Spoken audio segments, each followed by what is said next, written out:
Welcome to my YouTube channel. I am Mohammad Arfat Khan. Start करते हैं एक नया चैप्टर जिसकी मेरे पास बेहद, जिसे कहते हैं ना, बेहद बेशुमार रिक्वेस्ट आई हुई थी कि sir kindly start next chapter. और मुझे पता है वो जो नेक्स्ट चैप्टर है जो स्टूडेंट्स को सबसे ज़्यादा तंग करता है या करते हैं, जो अब चैप्टर्स हमारे रिमेनिंग है ख़ास तौर पे क्लास 11 के, उनमें से जो अब हमारा चैप्टर है दैट इज़, अच्छा अलग अलग बोर्ड्स की अगर मैं बात करूं तो किसी बोर्ड के अंदर, लेट्स सपोज सिंध बोर्ड के अंदर इस चैप्टर का नाम है chapter number 8 wave motion and sound. और अगर मैं दूसरे बोर्ड्स की बात करूं, फेडरल बोर्ड की, अपना पंजाब बोर्ड की बात करूं या किसी और बोर्ड्स की बात करूं, तो वहाँ पर इस चैप्टर का नाम ऑसिलेशंस के नाम से है ना, ऑसिलेशंस। उसके बाद फिर वेव्स अलग अलग चैप्टर के नाम से इंक्लूड है, ठीक है। तो मैं ऑसिलेशंस से स्टार्ट कर रहा हूँ, मतलब मैं वेव मोशन वाला ही चैप्टर स्टार्ट कर रहा हूँ। और इसमें जो हमारे पास सबसे पहला टॉपिक आ जाता है वो आ जाता है बेसिकली ऑसिलेशंस का इंट्रोडक्शन है कि व्हाट इज़ ऑसिलेशन। फिर हमारे पास छोटा सा एक इंट्रोडक्शन है व्हाट इज़ पीरियोडिक मोशन। फिर हमारे पास एक कॉन्सेप्ट है कि हाँ भाई सिंपल हार्मोनिक मोशन क्या होता है। फिर उसके बाद इसकी कंडीशंस हैं, उसके बाद इसकी एग्जांपल्स आ जाती हैं एंड सो ऑन, जो भी है वो आगे पढ़ते हैं। फ़िलहाल स्टार्ट करते हैं हम लोग। इसके इंट्रोडक्शन थे जिसमें हमारे पास 3 कंडीशंस आ जाती हैं, जैसे ऑसिलेटरी मोशन क्या होनी चाहिए, देन पीरियोडिक मोशन क्या होनी चाहिए, और उसके बाद फिर मैं स्टार्ट करूंगा सिंपल हार्मोनिक मोशन को, ठीक है।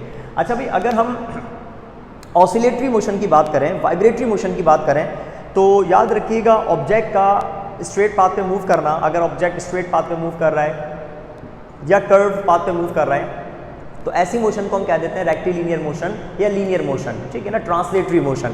इसी तरीके से अगर ऑब्जेक्ट का पाथ सर्कुलर है, सर्कुलर पाथ पे वो घूम रहा है, मूव कर रहा है, तो ऐसी मोशन को हमने कह दिया रोटेटरी मोशन। इसके ऊपर वीडियोस अपलोड कर चुका हूं मैं। अब हमारे पास जो मोशन आ रही है वो कौन सी मोशन है, वाइब्रेटरी मोशन या ऑसिलेटरी मोशन, जिसके अंदर बॉडी या पार्टिकल जो होता है वो basically to and fro move करता है, ऐसे मूव करता है, back and forth. Vibratory motion को इसको हम कहते हैं ना। तो ऑसिलेटरी मोशन हो, वाइब्रेटरी मोशन हो, इसकी सिंपल सी डेफिनेशन है दैट इज व्हाट, किसी भी फिक्स्ड पॉइंट के अबाउट बॉडी अगर वाइब्रेट कर रही है, बॉडी अगर टू एंड फ्रो कर रही है, बॉडी अगर बैक एंड फोर्थ कर रही है, भले वो एक्स एक्सिस पर हो, भले वो वाई एक्सिस पर हो, भले वो जेड एक्सिस पर हो, ऐसी मोशन को हम क्या देते हैं, ऑसिलेटरी मोशन या वाइब्रेटरी मोशन, सिंपल। तो भाई ऑसिलेशन की हम यहाँ पर एक बेसिक सी डेफिनेशन लिख देते हैं। वो क्या, देखें भाई, हम यहाँ पर डेफिनेशन लिख देते हैं व्हाट इज ऑसिलेटरी मोशन या ऑसिलेशन। What is oscillation? तो आप कहते हैं कि टू एंड फ्रो मोशन और या फिर बैक एंड फोर्थ मोशन, और ये कहाँ होती है, अबाउट अ मीन पोजीशन, जो वो बिल्कुल मिडिल वाली पोजीशन होती है जिसके अबाउट बॉडी रोटेट कर रही होती है, सॉरी रोटेट नहीं, वाइब्रेट कर रही होती है। वो जो फिक्स्ड पोजीशन, वो जो मीन पॉइंट होता है, उसको हम कहते हैं कि उस पॉइंट के अबाउट बॉडी हमेशा वाइब्रेट करेगी। जैसे कि सर्कुलर पाथ में भी एक फिक्स पॉइंट होता है जिसको हम कहते हैं एक्सिस ऑफ रोटेशन, जिसके अबाउट बॉडी घूमती है। तो जिस पॉइंट के अबाउट घूमेगी उसको हम क्या देते हैं, एक्सिस ऑफ रोटेशन, और जिस पॉइंट के अबाउट वाइब्रेट करेगी उस पॉइंट को हम क्या कह देते हैं, मीन पोजीशन या इक्विलिब्रियम पोजीशन, सिंपल। तो भाई टू एंड फ्रो मोशन जो होती है या बैक एंड फोर्थ मोशन होती है, वो हमेशा क्या होती है, about a fixed point that is, मैं यहां पर लिख देता हूं ब्रैकेट में, जिसको हम कहते हैं mean position. Such a motion is called oscillation या ऑसिलेटरी मोशन, सिंपल। ये तो हो गई ऑसिलेटरी मोशन, ठीक है। अच्छा, ऑसिलेटरी मोशन की बहुत सारी एग्जांपल्स होती हैं हमारे पास, जैसे सिंपल पेंडुलम होता है, वो वाइब्रेट कर रहा होता है, टू एंड फ्रो कर रहा होता है। जैसे हमारे पास जो बच्चे होते हैं वो स्विंग पर झूला झूल रहे होते हैं, स्विंग, है ना, तो वो भी क्या कर रहा होता है, बैक एंड फोर्थ वाइब्रेट कर रहा होता है। या गिटार की जो स्ट्रिंग्स होती हैं जब उसको प्ले करते हैं तो वो वाइब्रेट करती है, अप डाउन, यानी कि बैक एंड फोर्थ कर रही होती है। ये सारी की सारी मोशंस क्या हो जाती हैं, ये सारी की सारी मोशन ऑसिलेटरी मोशन है, टू एंड फ्रो मोशन है, वाइब्रेटरी मोशन है, जो कहना चाहो कह लो। देन हमारे पास एक और कॉन्सेप्ट आता है जिसको हम कहते हैं पीरियोडिक मोशन।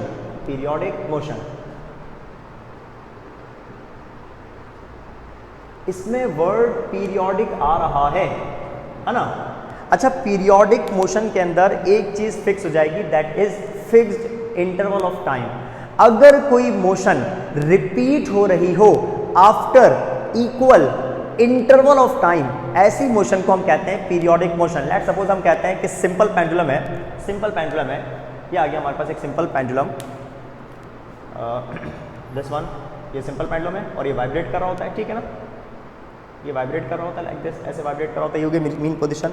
अगर ये सिंपल पेंडुलम वाइब्रेट कर रहा हो, टू एंड फ्रो कर रहा हो, और अगर ये अपनी मोशन को फिक्स्ड इंटरवल के बाद रिपीट कर रहा हो, तो ऐसी मोशन को हम कहेंगे पीरियोडिक मोशन। लेट सपोज इसका टाइम पीरियड, ये टाइम पीरियड का कॉन्सेप्ट मैं आपको आगे बताता हूँ। इसका time period let suppose 2 second है, तो हर 2 सेकंड के बाद ये अपनी इस पोजीशन के ऊपर वापस आएगा, means 1 second 2 second, 1 second 2 second, 1 second 2 second, यानी कि फिक्स्ड इंटरवल ऑफ टाइम के बाद बॉडी अगर अपनी मोशन को रिपीट कर रही हो after the fixed interval of time, equal interval of time, such a motion is called periodic motion. और जरूरी नहीं है कि हर पीरियोडिक मोशन ऑसिलेटरी मोशन हो, ये काम की बात है, याद रखिएगा।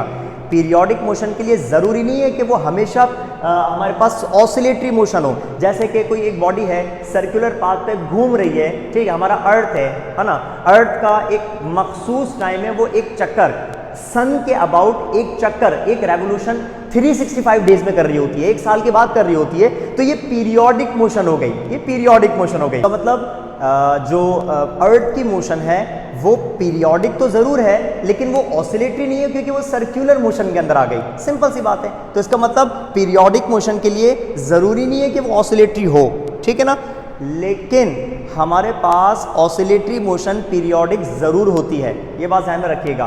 तो periodic motion, sorry, oscillatory motion periodic हो सकती है, लेकिन पीरियोडिक मोशन जरूरी नहीं है कि हमेशा ऑसिलेटरी मोशन होती हो, ठीक है ना। अच्छा, अगर हम यहाँ पर पीरियोडिक मोशन की डेफिनेशन लिखना चाहें तो भाई आप पीरियोडिक मोशन की डेफिनेशन क्या लिख सकते हैं कि such a motion that repeats, which repeats, yeah, that repeats after equal intervals of time।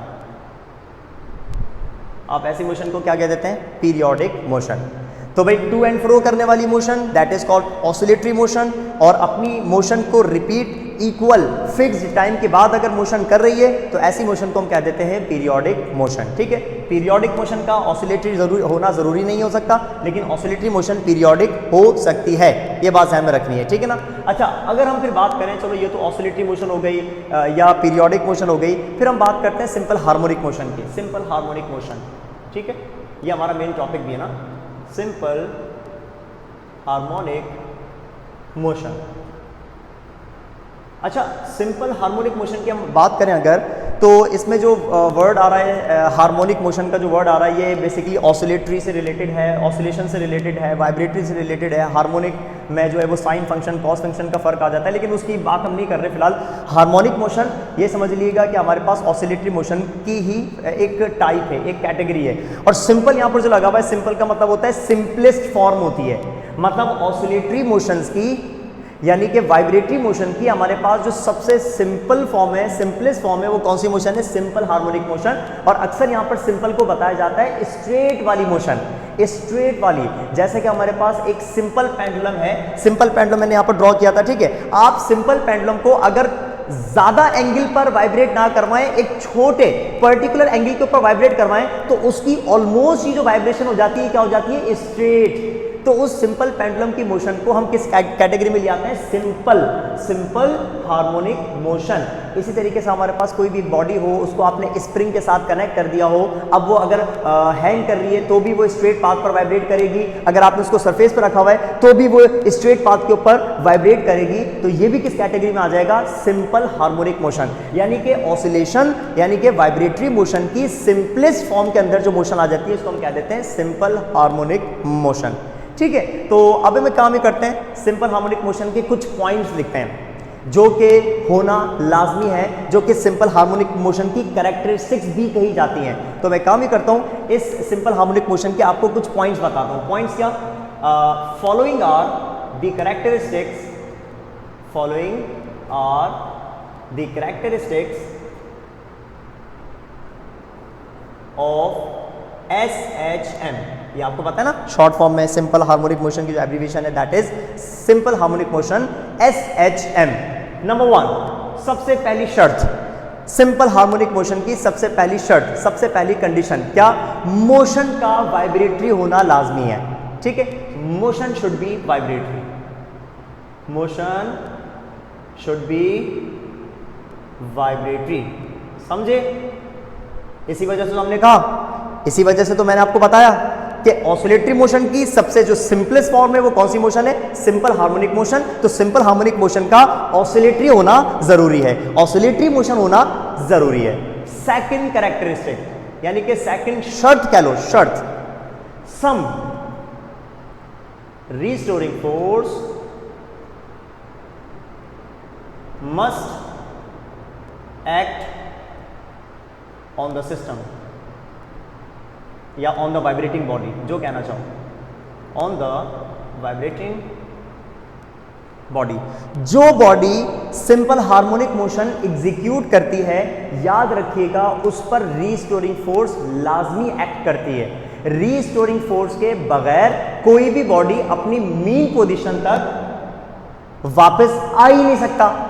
तो इसी वजह से हम कहते हैं कि अगर रीस्टोरिंग फोर्स होगी, अभी मैं आपको आगे जाके डिटेल में डायग्राम्स बनवाऊंगा, उसमें हर चीज क्लियर करूंगा, डायग्राम बनेगी, डेरिवेशंस करेंगे, और ज्यादा कॉन्सेप्ट क्लियर होंगे। तो कनेक्ट रहना, ये चीज आपको स्टेप बाय स्टेप में क्लियर कर दूंगा।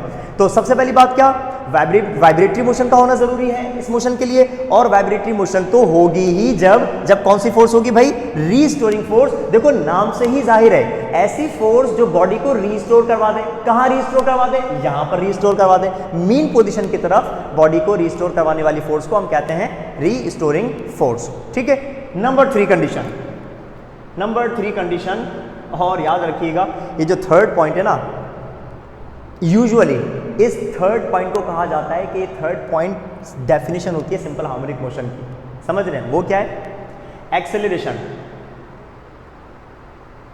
Acceleration of the body. कौन सी बॉडी, जो सिंपल हार्मोनिक मोशन को एग्जीक्यूट कर रही है। Acceleration of the body is directly proportional, directly proportional किसके, to its negative displacement, negative displacement.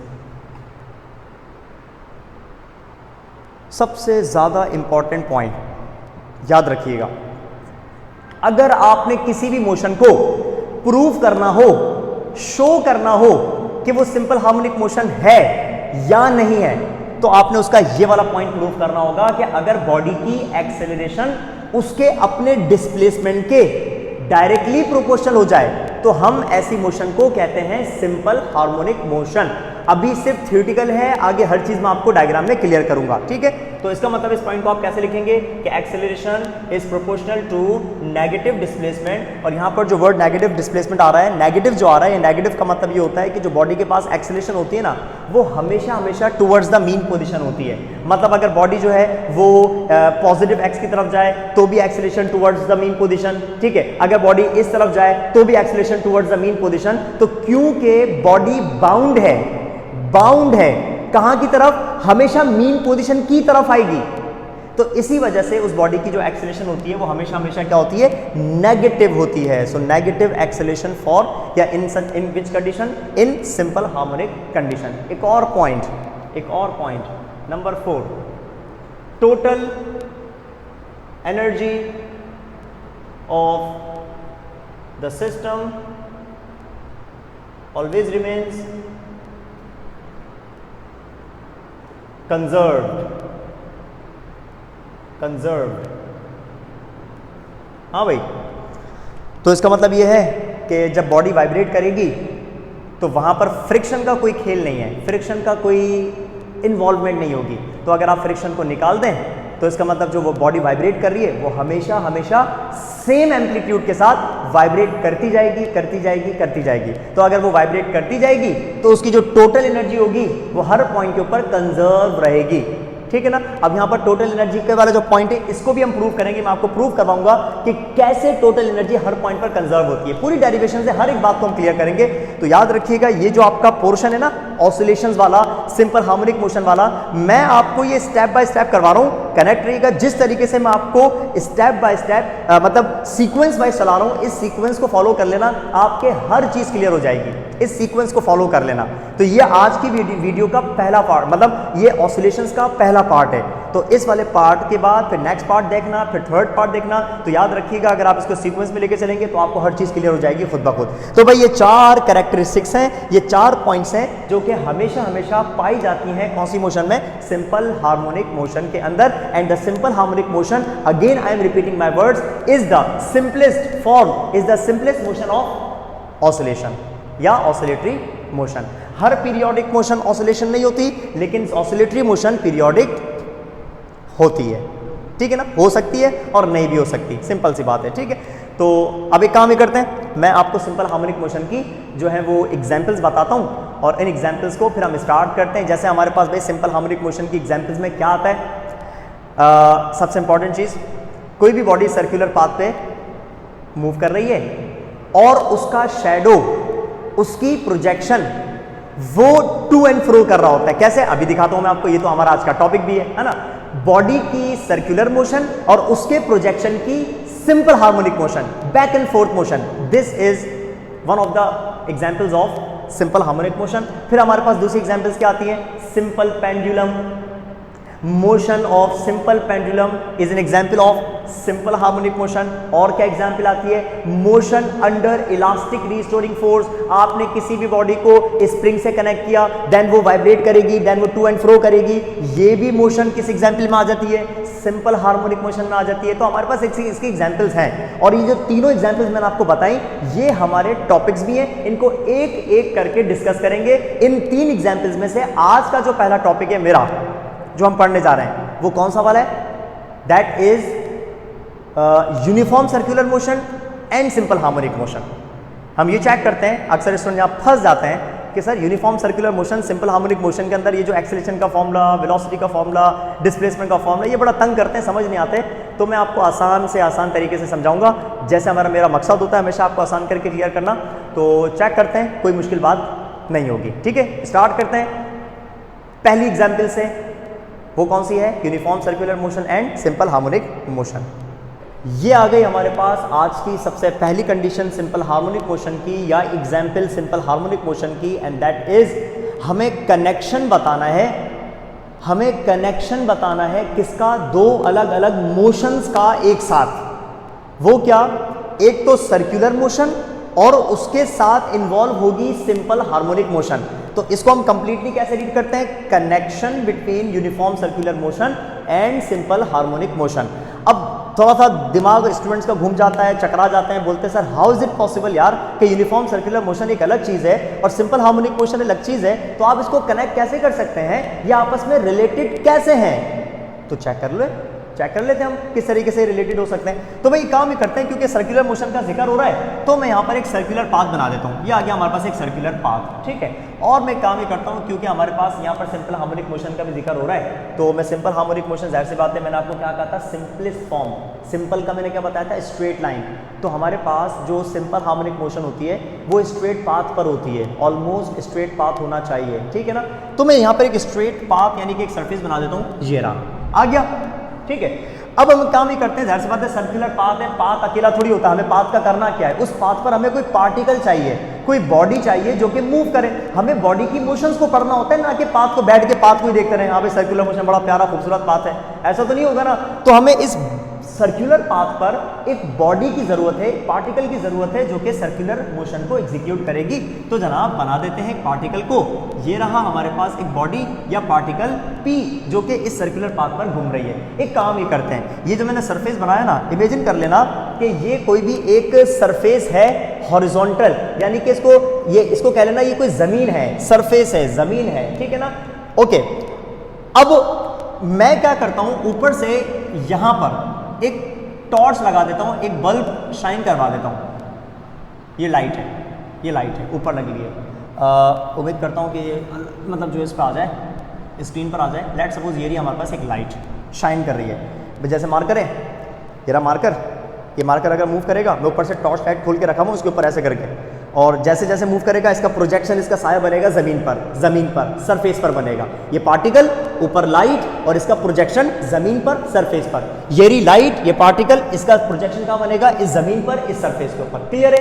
अच्छा भाई, अब एक काम ये करते हैं कि हम यहाँ पर इसका फिलहाल जहाँ पर ये मौजूद है पार्टिकल, इसका प्रोजेक्शन सीधा सीधा नीचे की तरफ ड्रॉ कर देते हैं। ये देखो अभी फिलहाल यहाँ पर है, तो ये आ गया इसका प्रोजेक्शन, ये रहा इसका प्रोजेक्शन यहाँ पर। अच्छा, पार्टिकल P था तो उसके प्रोजेक्शन को हम कह देते हैं Q।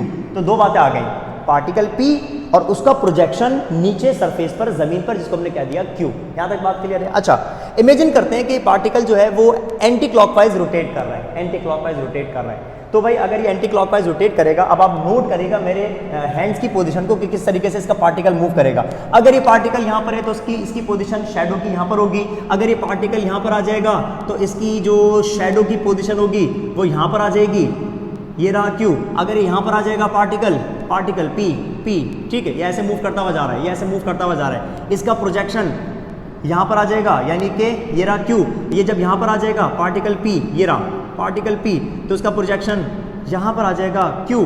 और जब ये लेट सपोज ऐसे घूमता हुआ जा रहा है, फिर ये पार्टिकल लेट सपोज यहाँ पर आ गया, ऐसे घूमता हुआ जा रहा है ना, ये ऐसे, तो इस पार्टिकल P का प्रोजेक्शन ये रहा लेट सपोज Q। तो कुछ पॉइंट्स हमने डिस्कस कर लिए, ठीक है। अब नोट करते हैं, मेरे साथ साथ देखते रहिएगा मैं किस तरीके से आपको बता रहा हूँ कि सर्कुलर मोशन का और इसके शैडो का मोशन क्या है। ये देखें, यहाँ से स्टार्ट करते हैं, ये रहा शैडो। अब नोट करिएगा मेरी पोजीशंस को, फिंगर्स की। ये पार्टिकल ऐसे मूव करेगा, ऐसे एंटी क्लॉकवाइज, तो क्या इसका शैडो इसके साथ साथ मूव नहीं करेगा, ऐसे करके, ऐसे करके। ये देखो इधर था, देन इधर गया तो इसका शैडो यहाँ पर आ गया, फिर ये इधर आया तो इसका शैडो यहाँ पर आ गया, फिर यहाँ पर आया तो इसका शैडो यहाँ पर आ गया, फिर रिटर्न हो रहा है। ये हाफ सर्किल के बाद अभी नेक्स्ट हाफ सर्किल करेगा और शैडो पीछे वापस जाएगा।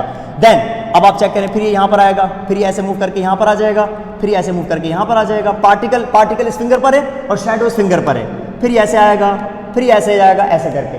अब आप नोट करें क्या हो रहा है, तेज से मूव करके चेक करते हैं, ये ऐसे है ना, ऐसे लाइक दिस, ऐसे।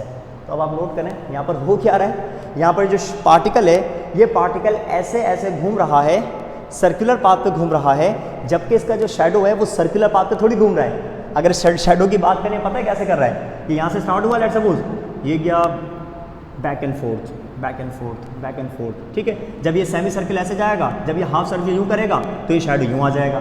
फिर जब ये नेक्स्ट सर्किल को कंप्लीट करेगा, नेक्स्ट हाफ को, फिर ये दोबारा यूँ आ जाएगा, फिर ये हाफ, फिर ये इधर आ जाएगा, फिर ये नेक्स्ट हाफ, फिर ये यूँ आ जाएगा। तो भाई शैडो की मोशन क्या है, पार्टिकल के शैडो की मोशन क्या है, back and fourth, back and fourth, back and fourth. जबकि पार्टिकल की मोशन क्या है, सर्कुलर मोशन है। तो कनेक्शन आ गया कि जैसे जैसे पार्टिकल सर्कुलर पाथ पे घूमेगा, इसका शैडो सरफेस के ऊपर बैक एंड फोर्थ, यानी कि टू एंड फ्रो, यानी कि ऑसिलेटरी मोशन को, यानी कि सिंपल हार्मोनिक मोशन एग्जीक्यूट करेगा।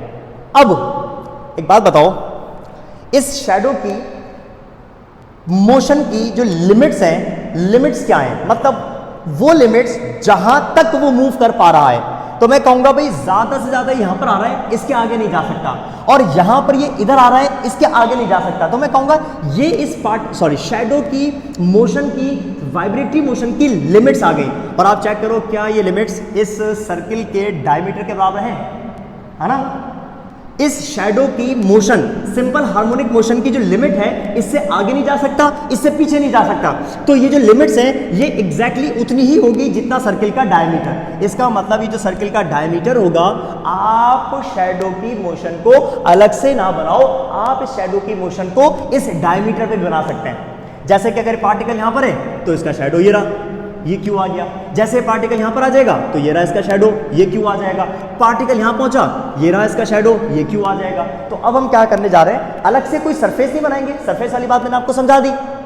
प्रैक्टिकली करना चाहोगे तो आपको सर्किल के डायमीटर पे शैडो नहीं मिलेगा, आपको हमेशा नीचे सरफेस पर मिलेगा। तो प्रैक्टिकली ऐसा है। लेकिन अब क्योंकि हम डेरिवेशंस करेंगे और हमें पता चला शैडो की जो पाथ है, शैडो का जो कंप्लीट पाथ है वो सर्किल के डायमीटर जितना ही है, तो क्यों ना हम इस सरफेस को, इस पाथ को डायमीटर पर ही कंसीडर कर लें। समझ रहे हैं, प्रैक्टिकली डायमीटर पर मोशन नहीं होती शैडो की, ये बात ध्यान में रखिएगा। तो अब हम क्या करने जा रहे हैं, इस शैडो की मोशन को इस सरफेस की बजाय हम इस डायमीटर पर कंसीडर करने जा रहे हैं। तो भाई शैडो मूव करेगा इस पॉइंट से लेकर इस पॉइंट तक, देन इस पॉइंट तक, back and fourth, back and fourth, back and fourth. तो भाई यहाँ पर तो बन गया connection between uniform circular motion and simple harmonic motion. यहाँ तक बात क्लियर है। अब सुन ले मेरी बात, हमें करनी क्या है, डेरिवेशंस करनी है। डेरिवेशंस कौन सी करनी है ये भी सुन लो। ये जो शैडो है, ये जो टू एंड फ्रो मूव कर रहा है, बैक एंड फोर्थ मूव कर रहा है, हमें इस शैडो की 3 फिजिकल क्वांटिटीज का फॉर्मूला ड्राइव करना है। शैडो का डिस्प्लेसमेंट का फॉर्मूला क्या होगा, डिस्प्लेसमेंट को हम रिप्रेजेंट करते हैं सिंपल हार्मोनिक मोशन में x के साथ। शैडो की वेलोसिटी का फॉर्मूला क्या होगा, ठीक है, और शैडो की एक्सेलरेशन का फॉर्मूला क्या होगा। हमें यहाँ पर इस टॉपिक के अंदर ये 3 फॉर्मूला बनाने हैं, डिराइव करना है। क्या, शैडो की डिस्प्लेसमेंट, अभी सब बताऊंगा मैं आपको, डिस्प्लेसमेंट कहाँ पर होगा, कहाँ से होगा, ये सब बताऊंगा मैं आपको बातें। तो अभी फिलहाल मैं क्या बता रहा हूँ, our aim to derive the formula for 3 factors. Number 1 displacement of the shadow, number 2 velocity of the shadow, and number 3 acceleration of the shadow. ठीक है, स्टार्ट करते हैं। तो मैं यहाँ पर इस डायग्राम को रब करके अब मैं वो डायग्राम बनाता हूँ जिसके अंदर हमने सबसे पहले डेरिवेशन स्टार्ट करनी है, कहाँ से, डिस्प्लेसमेंट ऑफ द शैडो से। तो भाई ये हम डायग्राम को रब कर देते हैं। पहले काम ही करता हूँ मैं यहाँ पर, सबसे पहले इस मोशन की कुछ चीज़ें लिख देता हूँ। क्या, कि particle P is moving along कौन से पाथ पे, सर्क्यूलर पाथ, और उसका रेडियस होगा ऑफ रेडियस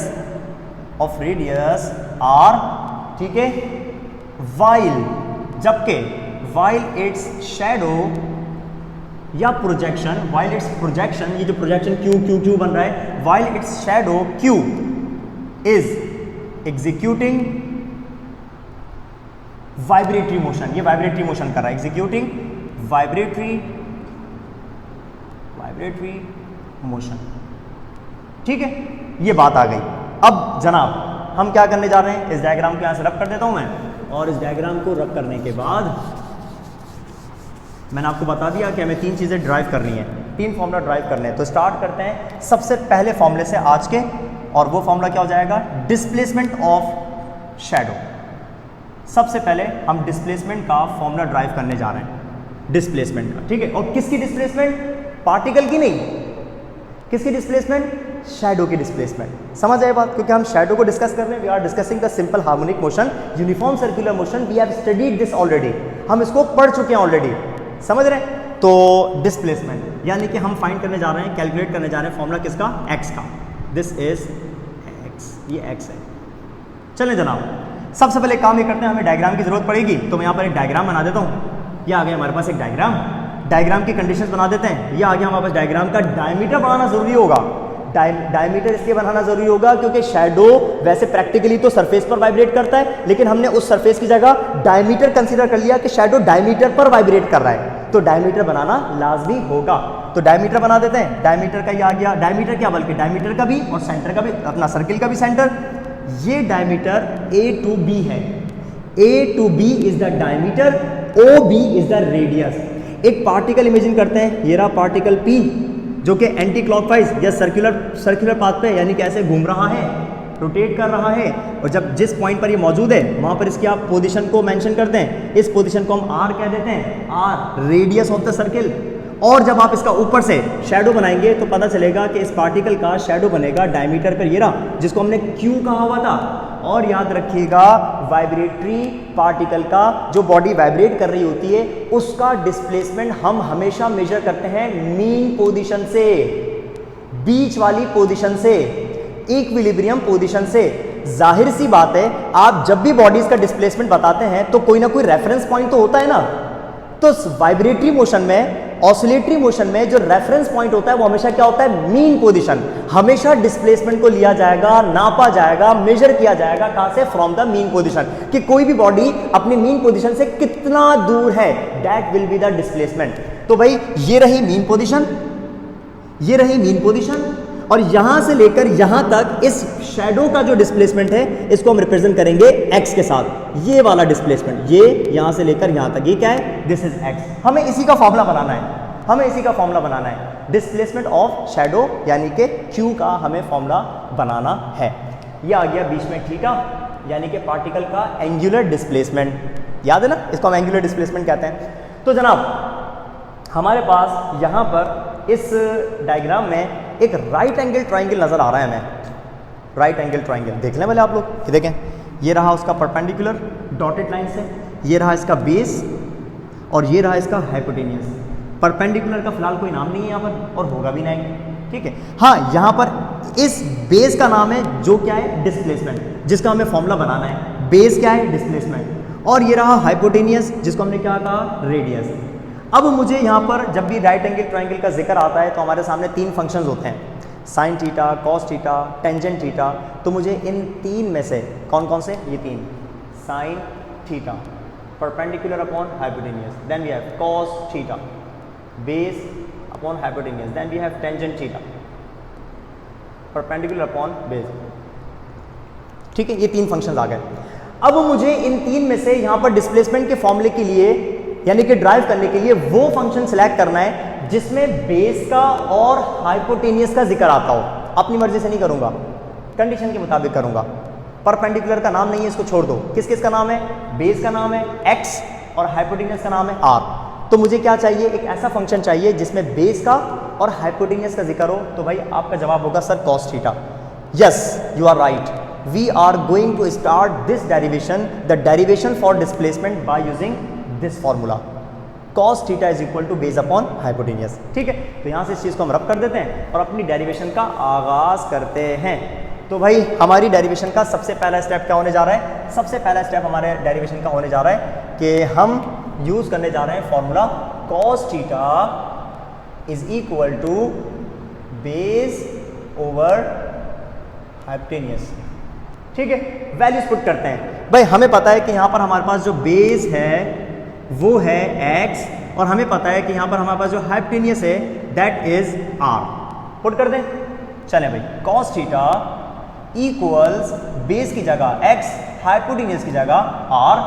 x का फॉर्मूला बनाना है, r डिवाइड कर रहा है, वहां जाके मल्टीप्लाई करेगा। फॉर्मूला क्या बनेगा, r cos theta is equal to x।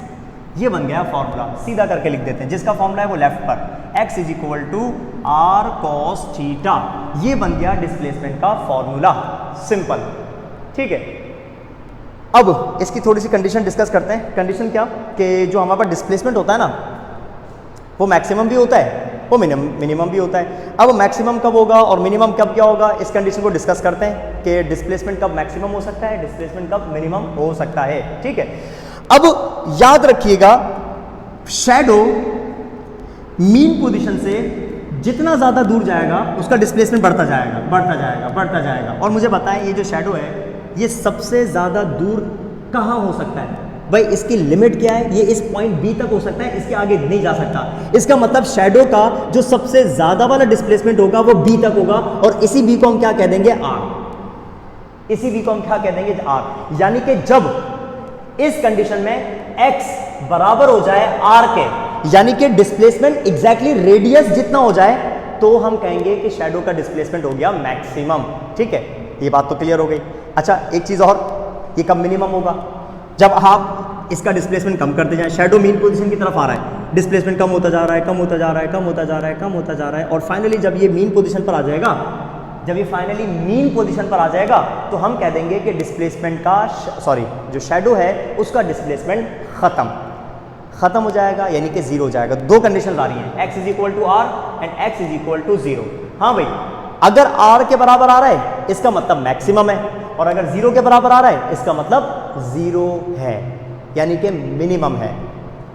समझ आई बात। अब इस बात को काम ही करते हैं, प्रूफ करते हैं। प्रूफ किस तरीके से करते हैं, देखो मैं यहाँ पर हेडिंग लिख देता हूँ सबसे पहले, या एक काम ही करते हैं, अपना डिस्प्लेसमेंट का एक फॉर्मूला और लिखते हैं। हमें पता है एंगुलर डिस्प्लेसमेंट के बारे में हमने एक बात पढ़ी हुई है, थीटा जो बराबर होता है वो बराबर होता है ओमेगा टी के, है ना।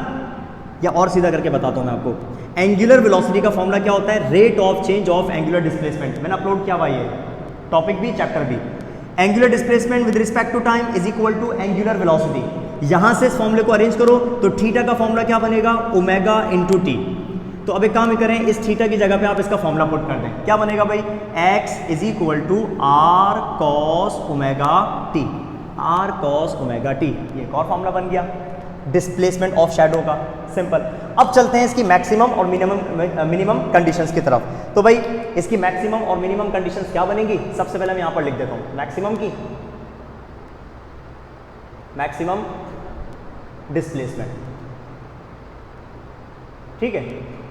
अच्छा अब सुने मेरी बात, मैक्सिमम डिस्प्लेसमेंट का मैं आपको ऑलरेडी बता चुका हूं कि जब शैडो अपनी मीन पोजीशन से सबसे ज्यादा दूर होगा तो इसको हम कहते हैं मैक्सिमम, और मैक्सिमम जब ही होगा जब वो रेडियस जितना होगा, ऐसा है। अब देखिए मेरी बात, जब ये पार्टिकल यहां पर है तो इसका शैडो यहां पर है, इस पार्टिकल को पीछे लेकर आओ, जब यहां पर आता जाएगा, ये देखो जब ये पार्टिकल यहां आता जाएगा तो उसका शैडो दूर जाता जाएगा, और जब ये पार्टिकल खुद बी पॉइंट पर आ जाएगा तो इसका शैडो भी कहां चला जाएगा, बी पॉइंट पर चला जाएगा। सिंपल सी बात है।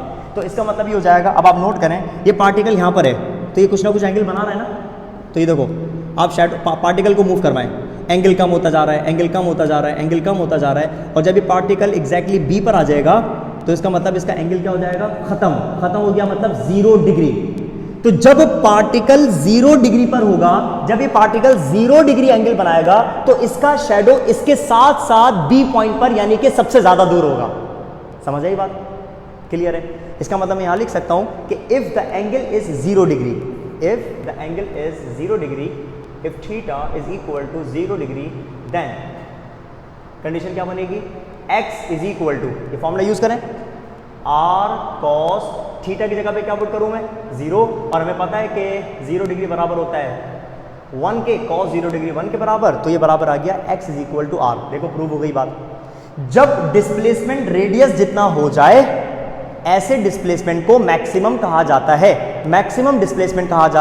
और मैक्सिमम डिस्प्लेसमेंट को रिप्रेजेंट करने के 3 तरीके होते हैं, या तो r के बराबर, या x0 के बराबर, या इसको हम एम्पलीट्यूड भी कहते हैं मैक्सिमम डिस्प्लेसमेंट को। समझ आई बात। सो मैक्सिमम डिस्प्लेसमेंट कब होगा, जब शैडो अपनी मीन पोजीशन से सबसे ज्यादा दूर, सर्कुलर मोशन की बात कर रहा हूं, और वो कब होगा, जब वो रेडियस जितना होगा। तो इस ही मैक्सिमम डिस्प्लेसमेंट को हम r से भी, x0 से भी, और इसका एक टर्म यूज करते हैं हम amplitude. So the maximum displacement from the mean position is termed as amplitude, तो हम इसको a से भी शो करते हैं। तो ये कंडीशन बन गई, और यहां पर इसको आप ले सकते हैं कि जब पार्टिकल अपनी एक्सट्रीम पोजीशन पर होगा, क्या लिखेंगे, व्हेन द पार्टिकल नहीं, shadow, when the shadow is eight extreme position. हाँ भाई, एक्सट्रीम पोजीशन जिस तरीके से मीन पोजीशन होती है बिल्कुल मिडिल वाली, ये मिडिल वाली, तो ये इसकी जो लिमिट्स है ना, ये एक्सट्रीम पोजीशंस कहलाती हैं। B is the extreme position of Q, and again A is also the extreme position of Q। B से आगे नहीं जाएगा तो एक्सट्रीम है, A से पीछे नहीं जाएगा तो ये एक्सट्रीम है। तो एक्सट्रीम पोजीशन का मतलब क्या, जहां पर जाके वाइब्रेशन का एंडिंग पॉइंट हो जाए, मतलब जहां से बॉडी रिटर्न हो रही हो बैक एंड फोर्थ करने के लिए, उन पोजीशंस को कहा जाता है एक्सट्रीम पोजीशंस। तो एक्सट्रीम पोजीशंस 2 होती हैं, जबकि मीन पोजीशन मिडिल वाली एक ही होती है। तो जब भी वाइब्रेटिंग बॉडी अपनी एक्सट्रीम पोजीशंस पर होगी तो उस वाइब्रेटिंग बॉडी का डिस्प्लेसमेंट हमेशा मैक्सिमम होगा, और according to the circular motion जब एंगल बन रहा होगा 0 डिग्री तो डिस्प्लेसमेंट मैक्सिमम हो जाएगा। और मैक्सिमम डिस्प्लेसमेंट को आपने किससे शो कर दिया, सर्कुलर मोशन है तो r से, वैसे x0 से, या फिर एम्पलीट्यूड से। सिंपल सी बात है, ये हम हर जगह यूज नहीं कर सकते, क्योंकि हर जगह जरूरी नहीं है कि सिंपल हार्मोनिक मोशन सर्कुलर से रिलेट करती हो, है ना। हम ये यूज कर सकते हैं x0, या हम ज्यादातर x0 या फिर a का यानी कि एम्पलीट्यूड का कॉन्सेप्ट यूज कर सकते हैं, ठीक है। देन वी हैव इसका मिनिमम डिस्प्लेसमेंट।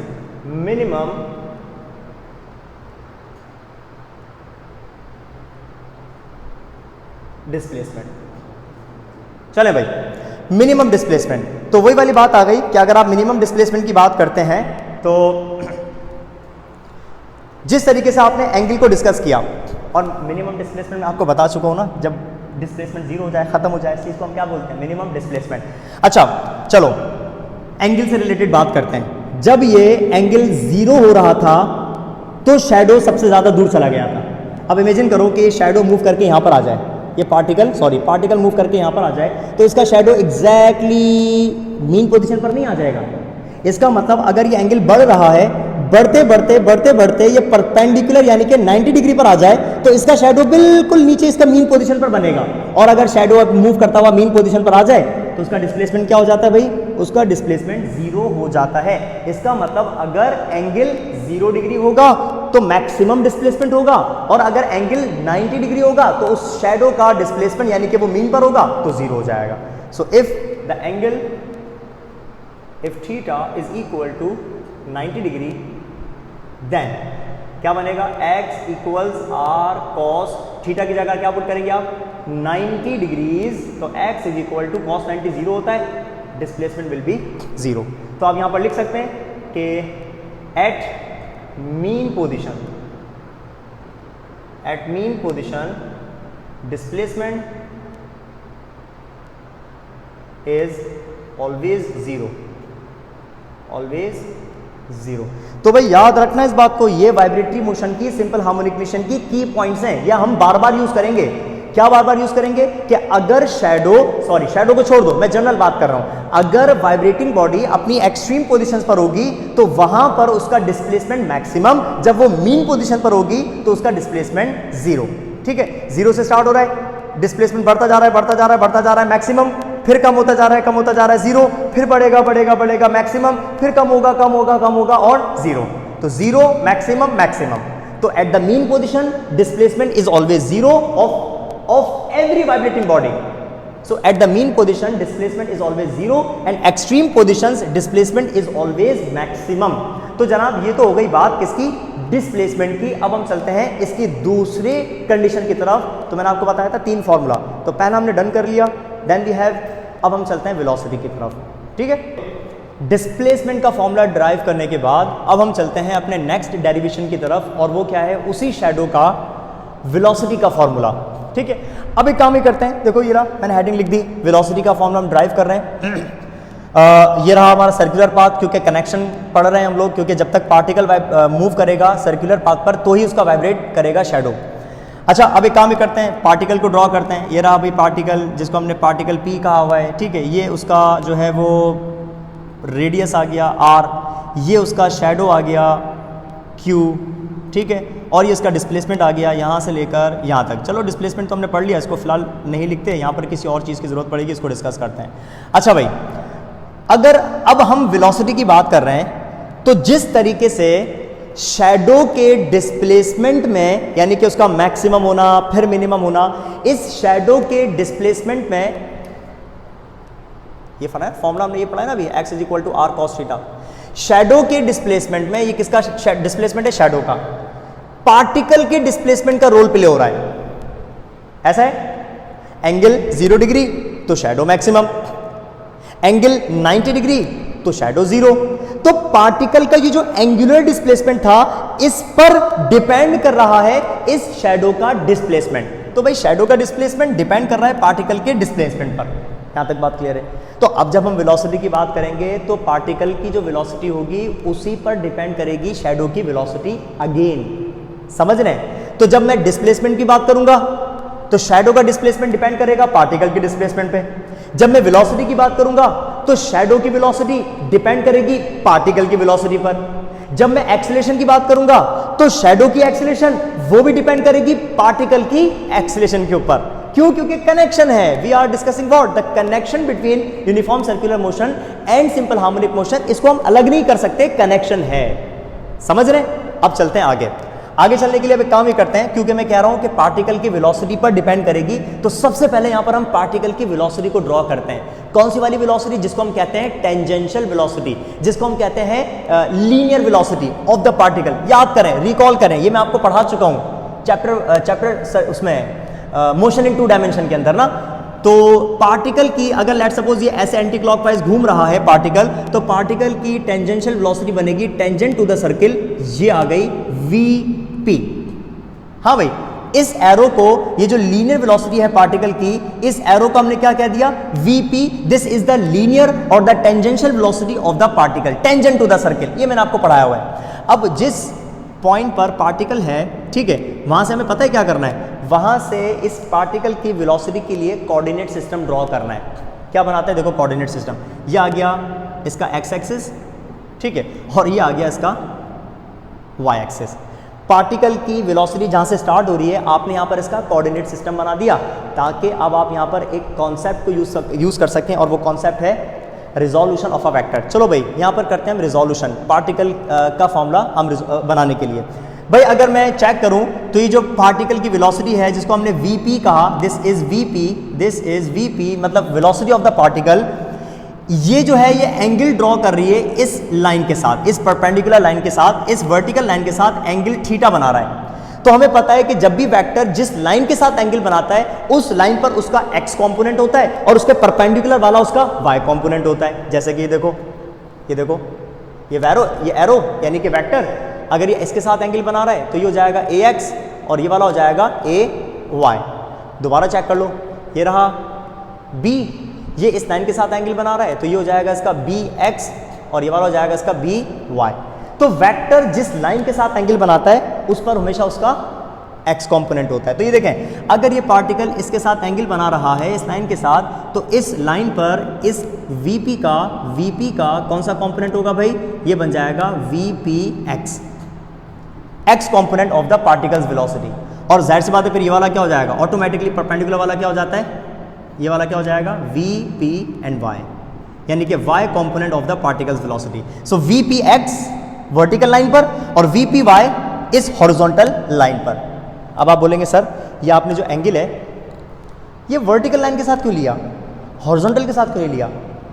अगर मैं इस लाइन को यानी कि इस एंगल को हॉरिजॉन्टल के साथ ले लेता तो आपको पता है इस पार्टिकल की वेलोसिटी का जो एक्स कंपोनेंट है वो बनता है नेगेटिव, ठीक है। तो नेगेटिव बनता, इसी वजह से हमने इसको किसके साथ ले लिया, वर्टिकल पॉजिटिव है तो वहाँ पर उसका एक्स भी पॉजिटिव हो गया और यहाँ पर इसका वाई भी पॉजिटिव हो गया, समझ रहे हैं। और एक रीज़न और कि जब आप इसका कंपोनेंट यानी कि इसका एंगल अगर एक्स के साथ भी लेंगे तब भी आप डेरिवेशन करेंगे तो कॉन्सेप्ट आपका बिल्कुल सेम आएगा, डेरिवेशन करेंगे तब भी आपका जो आंसर आएगा, जो फॉर्मूला बनेगा वो सेम बनेगा।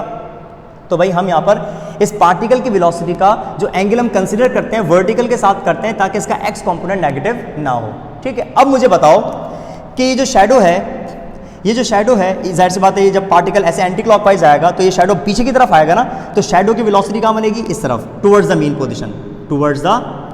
पोजीशन, ये शैडो की वेलोसिटी है जिसको हम कह देते हैं वी क्यू।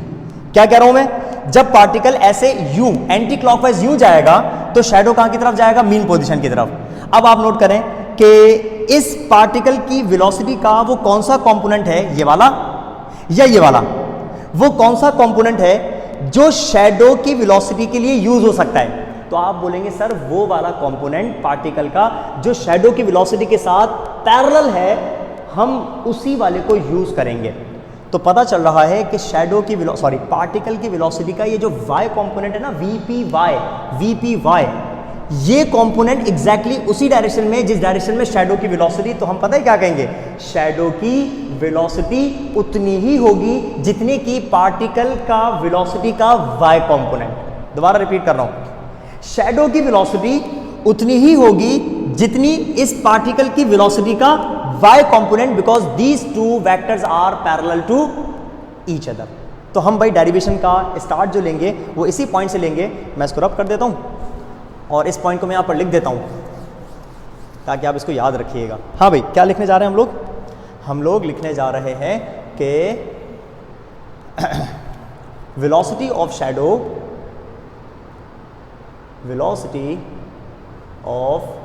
शैडो यानी कि वी क्यू इज इक्वल, ये उतनी ही होगी equal to the y component of ये वीपी वाई y कंपोनेंट है ना, is equal to the y component of particle's velocity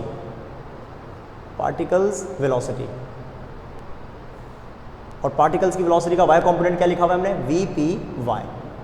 समझे बात, वीपी वाई।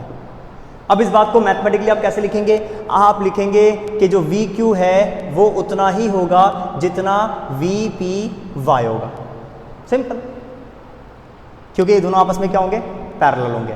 अब हमें एक बात पता है कि जब भी हम एक्स कंपोनेंट की बात करते हैं तो कॉस थीटा यूज करते हैं, जब हम y कंपोनेंट की बात करते हैं तो साइन थीटा यूज करते हैं। तो भाई यहाँ पर y आ रहा है तो आप यहाँ पर यूज करेंगे sine theta. So v q is equal to v p and then sine theta. So y component इसका मतलब साइन फंक्शन आ गया। ये तो हमने बहुत दफ़ा पढ़ा हुआ है और ये मैंने अपलोड भी किया हुआ है लेक्चर ना, रिजोल्यूशन ऑफ अ वेक्टर। अब यहाँ पर एक काम ही करना है हमें, वो काम ही करना है कि हमें यहाँ पर पार्टिकल की लीनियर वेलोसिटी का टेंजेंशियल वेलोसिटी का फॉर्मूला पुट करना है। और भाई टेंजेंशियल वेलोसिटी का फॉर्मूला मैं आपको बता चुका हूँ, वो फॉर्मूला क्या होता है, आर ओमेगा, ये हम पढ़ चुके हैं। वही बता रहा हूँ, चैप्टर मोशन इन 2 डायमेंशन के अंदर सर्कुलर मोशन वाले पार्ट के अंदर हमने angular velocity, angular acceleration, angular displacement वाले टॉपिक्स के साथ साथ हमने ये टेंजेंशियल वेलोसिटी का फॉर्मूला भी डिराइव किया था, ठीक है ना, डिराइव किया था।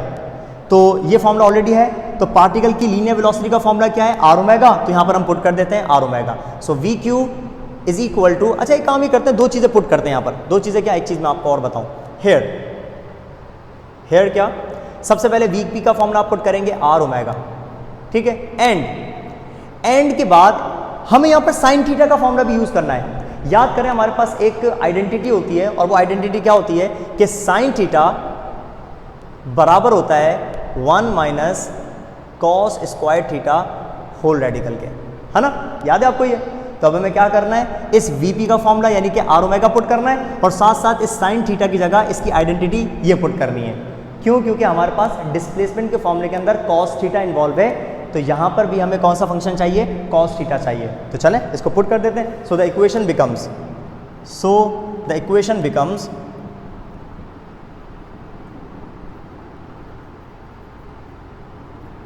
हाँ भाई, इक्वेशन बताएं क्या होगी, बताएं मतलब अपने दिल में बता दें।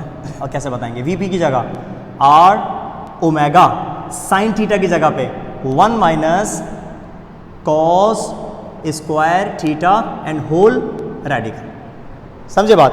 अब हमें करना क्या है, हमें कुछ नहीं करना, एक स्टेप फॉलो करना है छोटा सा। वो क्या, ये जो कॉस थीटा आपको दिख रहा है ना, इस कॉस थीटा की जगह पर रिकॉल करो, थोड़ी देर पहले मैंने आपको क्या बताया था कि यहाँ पर जो कॉस थीटा था, थीटा वो किसके बराबर था, बेस अपॉन हाइपोटेनियस के, यानी कि इस के एक्स और हाइपोटेनियस के बराबर था। इससे पहले वाले में डिस्प्लेसमेंट वाले फॉर्मूले में याद करो मैंने आपको लिखवाया था, cos theta is equal to base upon hypotenuse मतलब एक्स अपॉन आर। तो अब हमें क्या करना है, इस कॉस की जगह पे इसकी ये वाली वैल्यू को पुट करना है। चलो पुट कर देते हैं। पुट करने के बाद चेक करते हैं हमारे पास कंडीशन क्या बनने जा रही है। So v q is equal to r same, omega same, 1 same, minus same, cos theta की जगह पे क्या आ जाएगा, एक्स अपॉन आर, और क्योंकि कॉस पर स्क्वायर लगा हुआ है तो इस पूरे फॉर्मूले के ऊपर क्या आ जाएगा, ये आ जाएगा स्क्वायर, और ये सबके सब आ गए रेडिकल के अंदर, ठीक है। अच्छा अब क्योंकि ये मैं क्या बता रहा हूं आपको, कॉस थीटा की वैल्यू क्या होती है, एक्स अपॉन आर, और क्योंकि कॉस पर स्क्वायर है तो इन दोनों पर होल स्क्वायर आ गया। या एक काम ही करते हैं, होल स्क्वायर को हटा देते हैं, इन पर इंडिविजुअल स्क्वायर कर देते हैं, क्योंकि होल स्क्वायर का मतलब इस पर भी स्क्वायर है और इस पर भी स्क्वायर है। यहां तक बात क्लियर है, ठीक है। एलसीएम ले लें, एलसीएम ले लेते हैं, बिल्कुल। So v q is equal to r omega, और एलसीएम आ जाएगा क्या भाई, आर स्क्वायर एलसीएम आ जाएगा, आर स्क्वायर जाके 1 से मल्टीप्लाई करेगा, माइनस एक्स स्क्वायर, और ये रेडिकल क्लोज हो गया, ठीक है। रेडिकल से बाहर कौन आ सकता है, जो डिनोमिनेटर में आर स्क्वायर अकेला मौजूद है उसको हम रेडिकल से बाहर निकाल सकते हैं। तो भाई इसको आप रेडिकल से बाहर निकाल दें तो ये क्या बनेगा, v q equals r omega, now r square minus x square. अब सिर्फ रेडिकल रह जाएगा ऊपर वाले फैक्टर पर, और नीचे वाला फैक्टर जो था आर, वो स्क्वायर की वजह से रेडिकल से बाहर आ गया, आर से r cancel. So v q is equal to omega r square minus x square whole radical. ये बन गया शैडो की वेलोसिटी को कैलकुलेट करने का फॉर्मूला। तो ये बन गया उस शैडो की वेलोसिटी को कैलकुलेट करने का फॉर्मूला, जिसमें ओमेगा, ओमेगा का मतलब इस पार्टिकल की एंगुलर वेलोसिटी, कनेक्शन है तो ओमेगा आ गया। देन वहां पर आर स्क्वायर आ रहा है, आर का मतलब क्या था, रेडियस, रेडियस को हम क्या कहते हैं, मैक्सिमम डिस्प्लेसमेंट। याद करें थोड़ी देर पहले मैंने आपको बताया था कि जो मैक्सिमम डिस्प्लेसमेंट यानी कि रेडियस होता है उसको हम क्या कहते हैं, एक्स नॉट कहते हैं। तो आप इसी फॉर्मूले को किस तरीके से लिख सकते हैं, आप इसी फॉर्मूले को लिख सकते हो, v q is equal to omega, r की जगह क्या आ जाएगा, x naught square minus x square. अगर सर्कुलर मोशन नहीं है, अगर सर्कुलर मोशन नहीं है तो रेडियस का काम नहीं होगा, फिर वहां पर मैक्सिमम डिस्प्लेसमेंट को किससे शो किया जाता है, वहां पर एक्स नॉट से या फिर एम्पलीट्यूड से शो किया जाता है, यानी कि ए से शो किया जाता है। यहां तक बात क्लियर है। अब एक काम ही करते हैं, हम यहां पर भी चेक करते हैं कि वेलोसिटी कब मैक्सिमम और कब मिनिमम हो सकती है, ठीक है। तो यहां पर मैं लिख देता हूं मैक्सिमम वेलोसिटी, ठीक है, मैक्सिमम वेलोसिटी, और यहां पर मैं लिख देता हूं minimum velocity. Maximum and minimum velocity को हम चेक करते हैं कि कब मैक्सिमम होगी और कब मिनिमम होनी चाहिए वेलोसिटी। जनाब डिस्प्लेसमेंट के बारे में आपको क्या याद है? कहां पर डिस्प्लेसमेंट मैक्सिमम होता है, कहां पर मिनिमम होता है? तो याद रखें, जब भी शैडो अपनी मीन पोजीशन पर होगा, मीन पोजीशन पर उसका डिस्प्लेसमेंट हमेशा जीरो होता है। जब भी शैडो मीन पोजीशन पर होगा तो उसका डिस्प्लेसमेंट जीरो, जब भी एक्सट्रीम पोजीशंस पर होगा तो उसका डिस्प्लेसमेंट मैक्सिमम। ये बात क्लियर है। वेलोसिटी का चक्कर इससे उल्टा है, वेलोसिटी का सीन इससे रिवर्स है। क्या? देखो मैं आपको बताऊं, कंडीशन में क्या होता है, शैडो या वाइब्रेटिंग बॉडी जब अपने एक्सट्रीम पोजीशन से स्टार्ट होती है ना, तो वो जीरो से स्टार्ट होती है। लेट्स सपोज मैं मीन पोजीशन से स्टार्ट करता हूँ, मीन पोजीशन से ऐसे वाइब्रेट कर रहा है, ऐसे वाइब्रेट कर रहा है, ठीक है, मीन पोजीशन से स्टार्ट हो रहा है, तो उसकी वेलोसिटी बेसिकली क्या होती है, वो डिक्रीज होना स्टार्ट होती है, जैसे वाइब्रेटरी मोशन है। तो आप ये कहते हैं कि जब बॉडी अपनी एक्सट्रीम पोजीशन पर होती है तो वो वहां पर थोड़ी देर रुकने के बाद फिर वापस रिटर्न होती है। रिटर्न होते वक्त उसकी वेलोसिटी बढ़ती जाती है। ये देखें, ये बी पर है, जब बी पर होगी भाई ये वाइब्रेट कर रहा है, वाइब्रेट कर रहा है, तो जाहिर सी बात है इसको स्लो करके देखना, तो यहाँ पर रिटर्न होने के लिए रुकेगा, फिर वापस आएगा, फिर यहाँ रुकेगा, फिर वापस आएगा, फिर रुकेगा, फिर वापस आएगा। तो अब आप नोट करो, इन तीनों पोजीशंस में से वो सिर्फ एक बी और ए पर रुक रहा है। मतलब एक्सट्रीम पोजीशन बी पर भी वेलोसिटी जीरो आ रही है और एक्सट्रीम पोजीशन ए पर भी इसकी वेलोसिटी क्या आ रही है, जीरो के बराबर आ रही है। समझ रहे हैं? लेकिन वो नहीं रुक रहा, तो कहां नहीं रुक रहा? अपनी मीन पोजीशन पर नहीं रुक रहा। तो याद रखिएगा, जब वो एक्सट्रीम से स्टार्ट होता है तो उसकी वेलोसिटी बढ़ती बढ़ती बढ़ती बढ़ती बढ़ती बढ़ती सबसे ज्यादा यहां पर, उसके बाद फिर slow slow slow slow down slow down slow down, फिर जीरो, फिर increase increase increase increase increase सबसे ज्यादा, फिर डिक्रीज डिक्रीज डिक्रीज डिक्रीज, फिर जीरो। समझ रहे हैं? तो इसका मतलब जब बॉडी वाइब्रेट कर रही होती है तो ड्यूरिंग वाइब्रेशन उसकी वेलोसिटी सबसे ज्यादा मीन पर और बिल्कुल जीरो एक्सट्रीम पोजीशंस पर होती है, डिस्प्लेसमेंट का रिवर्स। तो इस बात को आप यहां पर लिख सकते हैं कि एट मीन पोजीशन, और आपको पता है ना मीन पोजीशन का मैथमेटिकल फॉर्म क्या है, जब डिस्प्लेसमेंट आर के बराबर हो जाता है ना। तो जब डिस्प्लेसमेंट या तो आर के बराबर हो जाएगा, या आपने एक्स नॉट कहा हुआ है तो एक्स नॉट के बराबर हो जाएगा, या फिर और यूं लिख देते हैं x is equal to x naught. So at mean position body की वेलोसिटी मैक्सिमम होती है। तो अब आप इसको प्रूव कर लें कि इस वाली कंडीशन को फॉर्मूले के अंदर पुट करके चेक करें। तो फॉर्मूला क्या बनेगा, शैडो की velocity is equal to omega bracket बोल रहा हूं रेडिकल एक्स नॉट स्क्वायर, तो एक्स नॉट स्क्वायर रहेगा माइनस अच्छा एक चीज में गड़बड़ हो गई यहाँ पर, ये देखें हम मैक्सिमम वेलोसिटी की बात कर रहे हैं और मीन पोजीशन पर डिस्प्लेसमेंट आर के बराबर नहीं होता। सॉरी गलती हो गई यहाँ पर, ठीक है। तो आप यहाँ पर क्या पुट करेंगे, मीन पोजीशन पर डिस्प्लेसमेंट क्या होता है, जीरो होता है।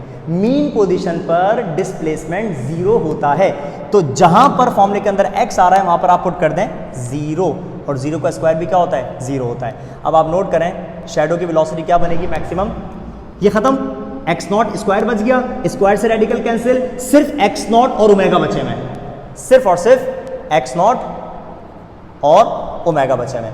ये बन गई शैडो की मैक्सिमम वेलोसिटी का फॉर्मूला। तो भाई याद रखिएगा, शैडो की वेलोसिटी मैक्सिमम होगी कहां पर, अपनी मीन पोजीशन पर। ये बात आपने यहां पर पुट करके शो कर दी, ये बात आपने यहां पर इसके फॉर्मूले में पुट कर शो कर दी कि शैडो की वेलोसिटी एक्स नॉट ओमेगा यानी कि मैक्सिमम है कहां पर, मीन पोजीशन पर। मिनिमम को भी चेक कर लेते हैं, जीरो वेलोसिटी को eight extreme positions, eight extreme positions. और एक्सट्रीम पोजीशन की कंडीशन क्या आती है, या तो x होता है r के बराबर या फिर x बराबर होता है x नॉट के बराबर। अब हम क्या करेंगे, इसी फॉर्मूले में जहां x आ रहा है उसकी जगह पे x नॉट पुट कर देंगे, ठीक है। r वाले फॉर्मूले में r पुट करोगे, x नॉट वाले फॉर्मूले में x नॉट पुट कर दोगे, कंडीशन यानी कि आंसर सेम आएगा। देखो VQ is equal to omega x naught square minus x naught square whole radical. तो भाई मैंने अगर एक्स नॉट वाला फॉर्मूला यानी कि इस टर्म में लिखा तो एक्स की जगह पे एक्स नॉट पुट कर दिया, आर लिखूंगा तो इधर भी आर पुट कर दूंगा। तो भाई x naught square minus x naught square क्या बचेगा, जीरो, जीरो का रेडिकल भी क्या होता है, जीरो, और जीरो मल्टीप्लाई बाय एनीथिंग, तो शैडो की वेलोसिटी क्या हो जाएगी, जीरो हो जाएगी। समझे बात? तो भाई काम की बातें हैं ये, इनको जहनों में बिठा लें आप। क्या जहन में बिठा लें कि जिस पॉइंट पर शैडो का डिस्प्लेसमेंट जीरो होता है वहां पर शैडो की वेलोसिटी मैक्सिमम होती है, और जिस पॉइंट पर शैडो का डिस्प्लेसमेंट मैक्सिमम होता है वहां पर शैडो की वेलोसिटी जीरो हो जाती है। तो मीन पर वेलोसिटी सबसे ज्यादा होती है, एक्सट्रीम पर जीरो होती है। मीन पर डिस्प्लेसमेंट जीरो होता है और डिस्प्लेसमेंट एक्सट्रीम पर मैक्सिमम होता है। प्रूफ करवा रहा हूं, कॉन्सेप्चुअली बता रहा हूं, डायग्राम के साथ बता रहा हूं, फॉर्मूला प्रूफ करवा रहा हूं, तो इससे कोई दो राय नहीं है, हर चीज बिल्कुल सेम है। समझ रहे हैं? तो दो चीज हमने ड्राइव कर ली, displacement of the shadow and velocity of the shadow. अब चलते हैं third and the last condition की तरफ। उसके बाद एक टाइम पीरियड का भी जनरल फॉर्मूला है, वो भी मैं आपको बता दूंगा। And the third condition is what? Acceleration of the shadow, acceleration of the shadow. ठीक है, अब हम शैडो की एक्सेलरेशन को डिस्कस करने जा रहे हैं। तो एक्सेलरेशन अगर मैं शैडो की डिस्कस करूंगा तो मैं पार्टिकल की ही एक्सेलरेशन से स्टार्ट करूंगा। तो भाई हमें पता है कि पार्टिकल सर्कुलर पाथ में मूव कर रहा है, तो पार्टिकल के पास एक एक्सेलरेशन लाजमी होगी जिसको हम कहते हैं सेंट्रीपिटल एक्सेलरेशन। ये टॉपिक भी मैंने अपलोड किया हुआ है, अगर आपको कॉन्सेप्ट समझना हो तो आप समझ सकते हैं। सेंट्रीपिटल एक्सेलरेशन हमेशा पार्टिकल की कहाँ की तरफ होगी? Towards the centre of the circle होगी। तो ये पार्टिकल की सेंट्रीपिटल एक्सेलरेशन का एरो आ गया, ये पार्टिकल का शैडो आ गया। हाँ भाई, पार्टिकल की एक्सेलरेशन के लिए हमने कोऑर्डिनेट सिस्टम बना दिया। अब आप नोट करें कि ये जो एरो है, ये जो वेक्टर है, ये इस लाइन के साथ एंगल बना रहा है थीटा। ये देखिए, ये थीटा, इस थीटा को हम रिप्रेजेंट करते हैं एंगल, यानी कि एंगल को थीटा से रिप्रेजेंट कर देते हैं। और अभी मैंने आपको बताया कि वेक्टर जिस लाइन के साथ एंगल बनाता है उस पर हमेशा उसका एक्स कंपोनेंट होता है, यानी कि ये इसका बन जाएगा ए पी एक्स। मैं यहां पर लिख देता हूं ए पी एक्स। और ये वाला जो बन जाएगा इस तरफ नीचे की तरफ, ये वाला, ये क्या बन जाएगा? A p y. तो भाई इस ए पी के यानी कि पार्टिकल की सेंट्रीपिटल एक्सेलरेशन के दो कंपोनेंट्स आ गए, एक हॉरिजॉन्टल और एक वर्टिकल। हॉरिजॉन्टल वाला ए पी एक्स और वर्टिकल वाला ए पी वाई। यहां तक बात क्लियर है? अच्छा भाई, अब दोबारा नोट करें, शैडो की जो एक्सेलरेशन होती है वो हमेशा टुवर्ड्स द मीन पोजीशन होती है। रिकॉल करें, मैंने आपको सिंपल हार्मोनिक मोशन में बताई थी ये बात, जहां पर हमने लिखा था कि acceleration is directly proportional to minus x. तो मैं ये बता रहा था आपको कि नेगेटिव का रीजन क्या होता है कि एक्सेलरेशन जो होती है वो हमेशा कहाँ होती है? Towards the mean position. तो जाहिर सी बात है शैडो की जो एक्सेलरेशन होगी वो कहाँ की तरफ होगी? टुवर्ड्स द मीन पोजीशन, यानी कि ये एरो किसका है? ए क्यू का। अब आप दोबारा नोट करें कि पार्टिकल की इन दोनों कंपोनेंट्स में से कौन सा वाला कंपोनेंट ए क्यू जितना हो सकता है, ए क्यू के बराबर हो सकता है? तो आप बोलेंगे सर वही वाला कंपोनेंट जो इसके पैरेलल है, ये दोनों आपस में बराबर हो सकते हैं। इसका मतलब शैडो की एक्सेलरेशन उतनी ही होगी जितने पार्टिकल की एक्सेलरेशन का एक्स कंपोनेंट, क्योंकि ये दोनों आपस में क्या है? पैरेलल है। वेलोसिटी में भी हमने ऐसे ही किया था, है ना? तो अब एक्सेलरेशन में भी ऐसे ही करेंगे। तो हम यहाँ पर डेरिवेशन का स्टार्ट कहाँ से लेंगे भाई जनाब? हम लिखेंगे कि acceleration of shadow is equal to the x component of particles acceleration। ऐसा है? चलो लिख देते हैं, एक्सेलरेशन ऑफ शैडो यानी कि a q is equal to the x component ऑफ पार्टिकल्स एक्सेलरेशन। कौन सी एक्सेलरेशन होगी? ये सेंट्रीपिटल एक्सेलरेशन, ठीक है ना? Centripetal acceleration, particles acceleration. कैसे लिखेंगे इस बात को? कि ए क्यू बराबर होगा ए सी एक्स के। सॉरी, सी नहीं लिखा हमने, इसको पार्टिकल की एक्सेलरेशन यानी कि ए पी एक्स लिखा। और मैंने आपको थोड़ी देर पहले बताया था कि जो वाइब्रेटिंग बॉडी की एक्सेलरेशन होती है वो क्योंकि हमेशा टुवर्ड्स द मीन पोजीशन होती है तो हमेशा वो क्या होती है? नेगेटिव। तो आप यहाँ पर नेगेटिव साइन पुट कर दें। एक्सेलरेशन इज ऑलवेज नेगेटिव जब हम डिस्कस करेंगे क्या? वाइब्रेटरी मोशन को। चलो भाई, एक्स कंपोनेंट आ रहा है तो कॉस थीटा आ जाएगा। So a q is equal to minus a p and cos, ये आ गया थीटा। अब पहले वहां पर वीपी था तो आपने वेलोसिटी का, वहां पर वीपी था तो आपने वेलोसिटी का आर ओमेगा फॉर्मूला पुट किया था। अब यहां पर सेंट्रीपिटल एक्सेलरेशन है पार्टिकल की, तो सेंट्रीपिटल एक्सेलरेशन का फॉर्मूला पुट करेंगे। और सेंट्रीपिटल एक्सेलरेशन का फॉर्मूला होता है x omega square, x omega square. समझे बात? तो अब या आर ओमेगा स्क्वायर, सॉरी यहाँ पर हम लिख देते हैं आर ओमेगा स्क्वायर। तो भाई यहाँ पर हम पुट कर देते हैं इसका फॉर्मूला ए पी का, और वो क्या होता है? R omega square. So shadow की एक्सेलरेशन क्या बनने जा रही है? Minus r omega square and then cos theta. यहाँ तक बात क्लियर है। आगे मेंशन कर देना कि हमने भाई AP सेंटीमीटर एक्सेलरेशन का फॉर्मूला पुट किया, जो कि क्या होता है r ओमेगा स्क्वायर। ये फॉर्मूला मैं आपको ड्राइव करवा चुका हूँ सेंटीमीटर एक्सेलरेशन के टॉपिक के अंदर, वहाँ देख लिएगा, पढ़ लिएगा कि how to calculate the centimetre acceleration by using this formula. Simple. चलें अब यहाँ पर मैं कंडीशन चेक करता हूँ, AQ इज इक्वल टू, ये देखो आपको r cos थीटा नजर आ रहे हैं साथ मल्टीप्लाई के अंदर, दिख रहे हैं ना, r cos थीटा, बीच में कुछ नहीं है, मतलब ये दोनों आपस में क्या कर रहे हैं, मल्टीप्लाई। थोड़ी देर पहले हमने पढ़ा कि r cos थीटा बराबर होता है डिस्प्लेसमेंट के, याद करो सबसे पहला फॉर्मूला हमने ये तो ड्राइव किया है कि x बराबर होता है r cos थीटा के, तो भाई r cos थीटा भी किसके बराबर हो जाएगा, x के बराबर हो जाएगा ना। तो यहां पर इन दोनों को हटा देते हैं, r cos थीटा की जगह पे हम क्या पुट कर देते हैं, x, तो फॉर्मूला क्या बनेगा, माइनस x ओमेगा स्क्वायर। भाई ये बन गया शैडो की एक्सेलेरेशन का फॉर्मूला। x कहां से आया, दोबारा बता रहा हूं, x का फॉर्मूला होता है r cos थीटा, और यहां पर आपको r cos थीटा नजर आ रहे हैं, आपने इन दोनों को रिप्लेस कर दिया इसके फॉर्मूले, यानी कि x के साथ बाकी ओमेगा स्क्वायर मौजूद है। आगे मेंशन कर दो कि r omega square is equal to, sorry omega square नहीं, r cos थीटा ये बराबर होता है x के, ये मेंशन कर दो आगे पहले, ठीक है। तो ये बन गया शैडो की एक्सेलेरेशन का फॉर्मूला। तो हमने तीन फॉर्मूला ड्राइव किए, x, v एंड a। यहां पर एक बात प्रूव कर दें कि शैडो की एक्सेलेरेशन जो है वो सिंपल हार्मोनिक मोशन है भी या नहीं, इस बात को प्रूव कर दें, क्योंकि अभी तक तो हम बोलते आ रहे हैं खाली कि पार्टिकल सर्कुलर मोशन कर रहा है और शैडो सिंपल हार्मोनिक मोशन कर रहा है। क्या प्रूफ है आपके पास, तो आप क्या सिर्फ यही कहेंगे कि वाइब्रेटरी मोशन है तो सिंपल हार्मोनिक मोशन है। What is a theoretical proof, इस बात का थ्योरेटिकल प्रूफ क्या है, तो इस बात को बता देते हैं हम लोग। हमने एक बात ध्यान में रखनी है, वो क्या कि क्योंकि ये यूनिफॉर्म सर्कुलर मोशन है ना, तो भाई यूनिफॉर्म सर्कुलर मोशन में एंगुलर वेलोसिटी हमेशा कांस्टेंट होती है। सिंपल सी बात है, यूनिफॉर्म का मतलब क्या, angular speed is always constant. So since the motion is uniform circular motion, since the motion is uniform circular motion, तो इसका मतलब एंगुलर स्पीड होगी तो लेकिन कांस्टेंट हो जाएगी।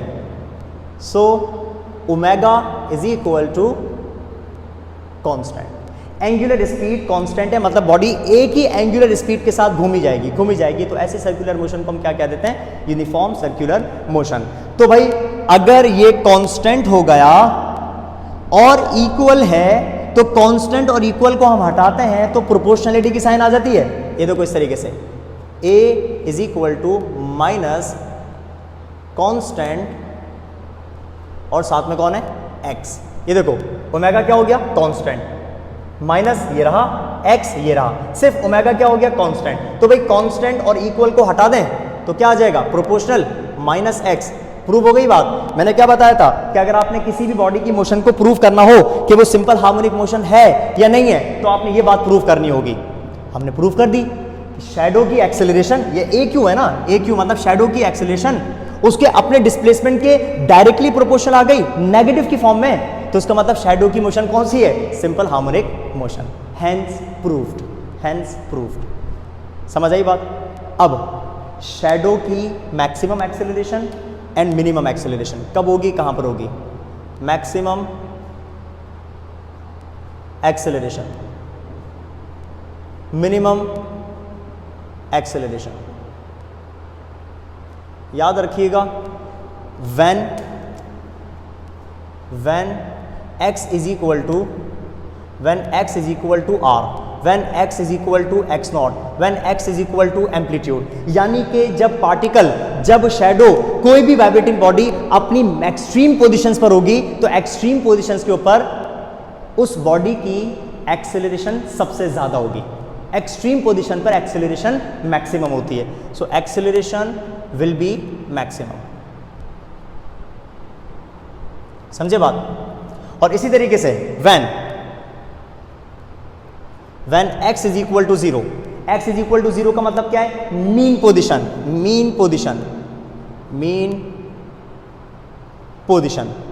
एक्सट्रीम पोजीशंस पर एक्सेलरेशन मैक्सिमम, जबकि मीन पोजीशन पर एक्सेलरेशन बराबर हो जाती है 0 के। ये बात आपने ध्यान में रखनी है। समझ आई बात। तो भाई यहाँ पर कंडीशन क्या आ गई, हमारे पास डिस्प्लेसमेंट हो गया, हमारे पास वेलोसिटी हो गई, हमारे पास एक्सेलरेशन हो गई। हमने तीनों के ये भी पढ़ लिए कि कब कब डिस्प्लेसमेंट मैक्सिमम, कब वेलोसिटी मैक्सिमम, कब एक्सेलरेशन मैक्सिमम। तो अब आप यहाँ पर एक चीज़ फाइनलाइज कर सकते हैं, इसको नोट कर लें भले आप, इसको नोट कर लें भले आप। इसके बाद मैं आपको एक चीज़ फाइनलाइज करवा दूँ, एक डायग्राम बनवा के कि किस कंडीशन पर क्या चीज़ मैक्सिमम है और क्या चीज़ मिनिमम होनी चाहिए। तो हमने 3 फॉर्मूला ड्राइव कर लिए हैं, displacement, velocity and acceleration. Now मैं इसको रब करके आपको फाइनली एक चीज़ बता देता हूँ, वो क्या?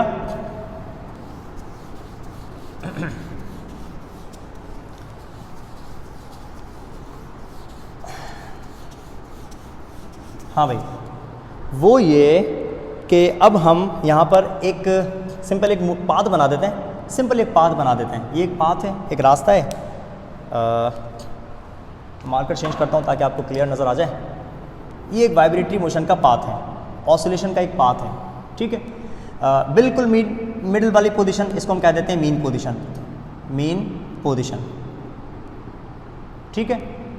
और ये आ गई हमारे पास एक एक्सट्रीम पोजीशन और दूसरी ये वाली भी हमारे पास आ गई एक्सट्रीम पोजीशंस। सो एक्सट्रीम लिख देता हूँ, एक्सट्रीम पोजीशन, और ये वाली भी क्या है? एक्सट्रीम पोजीशन, एक्सट्रीम पोजीशन, ठीक है।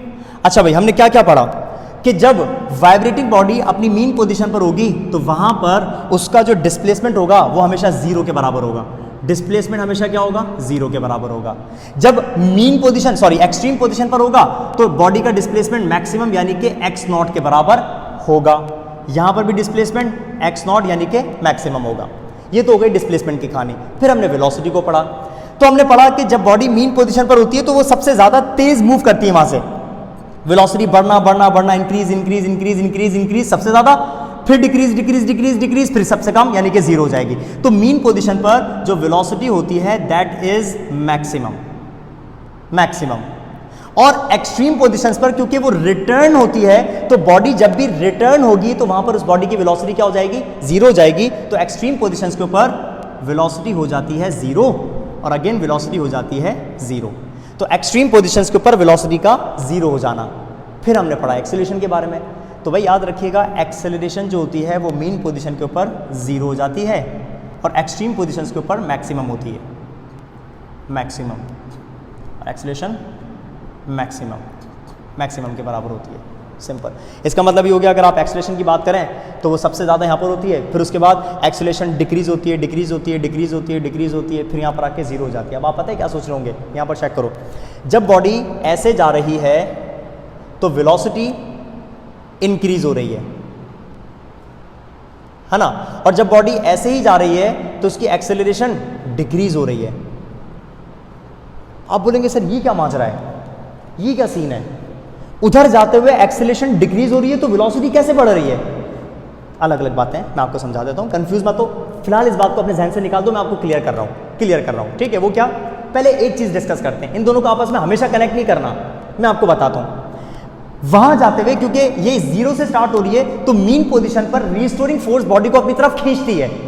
जब वो खींचेगी तो जाहिर सी बात है इसकी वेलोसिटी 0 से मैक्सिमम होगी ना, तो भाई वेलोसिटी बढ़ती बढ़ती बढ़ती बढ़ती मैक्सिमम हो जाती है। रही बात एक्सेलरेशन की, भाई तो देखो यहाँ पर जो एक्सेलरेशन डिक्रीज हो रही है ना, यहाँ पर एक्सेलरेशन के डिक्रीज होने का मतलब ये नहीं है कि वेलोसिटी डिक्रीज हो रही है। एक्सेलरेशन क्या होता है? Rate of change of velocity, velocity का बढ़ना, वेलोसिटी का कम होना। यहां से यहां तक एक्सेलरेशन डिक्रीज हो रही है, इसका मतलब वेलोसिटी का हर सेकंड जो बढ़ना है ना वो कम होता जा रहा है। मतलब लेट्स सपोज शुरू के 1 सेकंड में वेलोसिटी इंक्रीज हुई 0 से लेकर 2 मीटर पर सेकंड, मतलब 0 से लेकर 2 मीटर पर सेकंड 1 सेकंड में। फिर 2 मीटर पर सेकंड के बाद उसकी, मैं 2 मीटर पर सेकंड से ज़्यादा कर देता हूँ। लेट्स सपोज 0 से स्टार्ट हुई, 1 सेकंड में उसकी वेलोसिटी हो गई 10 मीटर पर सेकंड, समझे? 1 सेकंड में। तो मैं यहाँ पर इस बात को बताता हूँ। इन 1 सेकंड इसकी वेलोसिटी 0 से लेकर कितनी हो गई? 10 मीटर पर सेकंड, 1 सेकंड, शुरू के 1 सेकंड में। फिर नेक्स्ट 1 सेकंड में यानी कि दूसरे सेकंड में उसकी वेलोसिटी 10 मीटर पर सेकंड से बढ़कर हो गई 15 मीटर पर सेकंड। देखते रहिएगा, मैं आपको बताऊं क्या हो रहा है। फिर उसके नेक्स्ट 1 सेकंड यानी कि थर्ड सेकंड में उसकी वेलोसिटी 15 मीटर पर सेकंड से बढ़कर हो गई लेट्स सपोज 16 मीटर पर सेकंड। उसके बाद उसके 4th सेकंड में लेट सपोज उसकी वेलोसिटी 16 मीटर पर सेकंड से कुछ भी नहीं बढ़ी। हाँ, समझ आई बात? यहाँ से वहाँ तक जाते हुए मैंने क्या किया, 4 पार्ट्स में डिवाइड कर दिया, पहला सेकंड, दूसरा सेकंड, तीसरा सेकंड, चौथा सेकंड। ठीक है भाई, फर्स्ट सेकंड में उसने अपनी स्पीड 0 से 10 मीटर पर सेकंड बढ़ी ना, स्पीड बढ़ी, रेट कितना, फर्क कितना आया, 10 मीटर पर सेकंड का। एक्सेलरेशन ज़्यादा है, 10 का डिफरेंस आ रहा है, एक्सेलरेशन 10 मीटर पर सेकंड स्क्वायर है। मैं यहाँ पर लिख देता हूँ, यहाँ पर इस पॉइंट पर इसकी एक्सेलरेशन कितनी है, 10। अच्छा मैं चेक कर लूँ कि आपका ये फ्रेम में आ रहा है नहीं आ रहा। ओके फ्रेम में आ रहा है, मैं थोड़ा सा इसको यहाँ कर देता हूँ। ओके ठीक है भाई, 10 मीटर पर सेकंड स्क्वायर यहाँ पर इसकी एक्सेलरेशन है इस वाले सेकंड में, क्योंकि 0 to 10। उसके बाद उसने अपने दूसरे सेकंड में स्पीड अभी भी बढ़ाई, लेकिन जो बढ़ाई उसका रेट कम हो गया। अब उसने सिर्फ 10 से 15 बढ़ाई, कितना डिफरेंस आ गया, 5 का। इसका मतलब यहाँ पर एक्सेलरेशन कितनी है, 5 मीटर पर सेकंड स्क्वायर दूसरे सेकंड में। फिर तीसरे सेकंड में दोबारा बढ़ाई तो अभी भी है, लेकिन 15 से 16। अब आप बताओ डिफरेंस कितना आ गया, 1 मीटर पर सेकंड स्क्वायर का।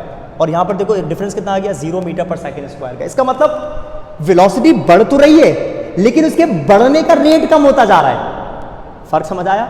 वेलोसिटी बढ़ रही है, 0 to 10, 10 to 15, 15 to 16, है ना। मतलब वेलोसिटी बढ़ रही है, लेकिन इसके बढ़ने का जो रेट है वो कम होता जा रहा है। और बढ़ने के रेट को हम क्या बोलते हैं, एक्सेलरेशन कहते हैं। सिंपल सी बात।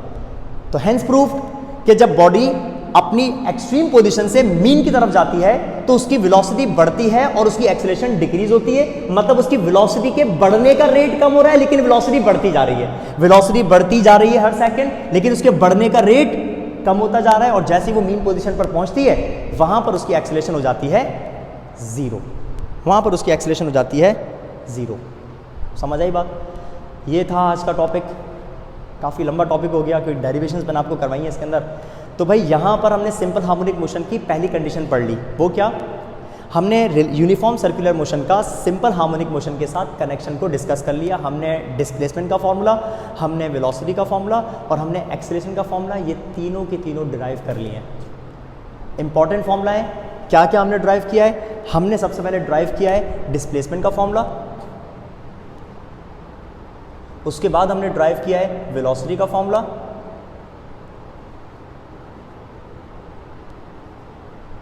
और उसके बाद फाइनली हमने ड्राइव किया है एक्सेलरेशन का formula.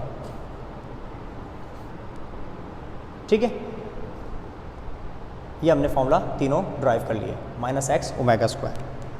Displacement, velocity, shadow general formula है, सिंपल हार्मोनिक मोशन के जनरल फॉर्मूला है। ये फॉर्मूला हम यूज़ करेंगे आगे, इनको याद रखिएगा। आगे ये फॉर्मूला यूज़ किए जाते हैं, इनको याद रखिएगा। मैं आपको रिकॉल करवाऊंगा बार बार। ठीक है, तो आज का टॉपिक हमारा ख़त्म होता है। इस वीडियो को यहीं पर ही स्टॉप करते हैं। वीडियो अच्छी लगी, समझ आई, लाइक कर दें, शेयर कर दें, सब्सक्राइब कर दें चैनल को। अपना ख्याल रखिएगा, नेक्स्ट वीडियो में मिलते हैं। अल्लाह हाफ़िज़।